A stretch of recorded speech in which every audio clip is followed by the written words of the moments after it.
ಪೂರಕ ಪಾಠ ಒಗಟು. ಕೃತಿಕಾರರ ಪರಿಚಯ. ಕವಿ ಸಿ.ಪಿ. ಕೃಷ್ಣಕುಮಾರ್.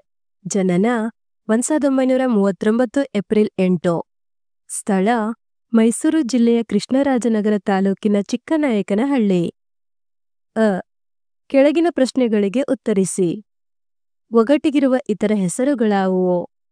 ಒಗಟಿಗಿರುವ ಇತರ ಹೆಸರುಗಳು: ಕನ್ನಡದಲ್ಲಿ ಒಡಪು ಮುಂಡಿಗೆ, ಶರಣರ ವಚನಗಳಲ್ಲಿ ಬೆಡಗಿನ ವಚನಗಳು, ಸಂಸ್ಕೃತದಲ್ಲಿ ಪ್ರಹೇಳಿಕೆ, ಇಂಗ್ಲಿಷ್ನಲ್ಲಿ ರಿಡಲ್ ಎಂದು ಕರೆಯುತ್ತಾರೆ.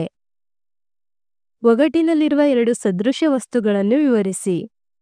ಒಗಟಿನಲ್ಲಿ ಎರಡು ಸದೃಶ ವಸ್ತುಗಳಿರುತ್ತವೆ. ಒಂದು ಉಪಮಾನ, ಇನ್ನೊಂದು ಉಪಮೇಯ. ಇಲ್ಲಿ ಉಪಮಾನ ವಾಚ್ಯವಾಗಿರುತ್ತದೆ, ಉಪಮೇಯ ಅಸ್ಪಷ್ಟವಾಗಿ ಗುಹ್ಯವಾಗಿರುತ್ತದೆ. ಇದನ್ನು ಒಗಟಿನ ಕರ್ತೃ ಜಾಣ್ಮೆಯಿಂದ ಬಚ್ಚಿಟ್ಟಿರುತ್ತಾನೆ. ಉಪಮಾನದ ಆಧಾರದಿಂದ ಉಪಮೇಯವನ್ನು ಪತ್ತೆ ಹಚ್ಚಬೇಕಾಗಿರುತ್ತದೆ. ಒಗಟಿನ ಸಾರಸ್ಯ ಸೌಂದರ್ಯವನ್ನು ಒಂದು ನಿದರ್ಶನದ ಮೂಲಕ ವ್ಯಕ್ತಪಡಿಸಿ.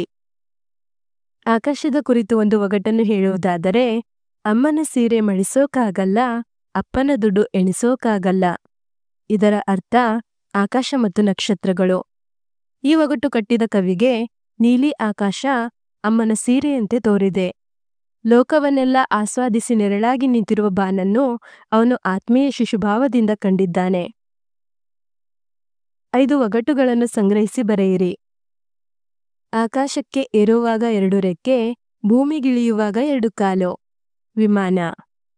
ಆಕಾಶದಾಗ ಹಾರಾಡೋ ಅಪ್ಪಣ್ಣ, ಜುಟ್ಟು ಬಾಲ ಇದ್ರೆ ಉಳಿತಾನಣ್ಣ. ಗಾಳಿಪಟ.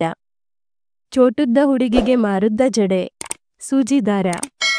ಸುತ್ತಮುತ್ತ ಸುಣ್ಣದ ಗೋಡೆ, ಎತ್ತ ನೋಡಿದರೂ ಬಾಗಿಲಿಲ್ಲ ನಾನ್ಯಾರೋ. ಮೊಟ್ಟೆ.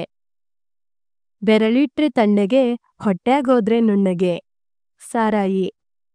ಗೂಡಿನಲ್ಲಿನ ಪಕ್ಷಿ ನಾಡೆಲ್ಲ ನೋಡುತ್ತದೆ. ಕಣ್ಣು.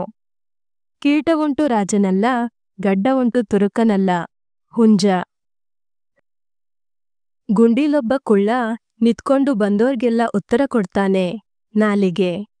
ಸಾಗರಪುತ್ರ ಸಾರಿಗೆ ಮಿತ್ರ. ಉಪ್ಪು. ಚಿಪ್ಪುಂಟು ಆಮೆಯಲ್ಲ, ಜುಟ್ಟುಂಟು ಪೂಜಾರಿಯಲ್ಲ, 3 ಕಣ್ಣುಗಳುಂಟು ಹರನಲ್ಲ. ಹಾಗಾದರೆ ನಾನ್ಯಾರೋ? ತೆಂಗಿನಕಾಯಿ.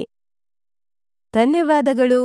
ಈ ವಿಡಿಯೋನ ಒಂದೆರಡು ಬಾರಿ ನೋಡಿ ಹಾಗೂ ಪರೀಕ್ಷೆಗಳಲ್ಲಿ ಅತಿ ಹೆಚ್ಚಿನ ಅಂಕಗಳನ್ನು ಗಳಿಸಿರಿ.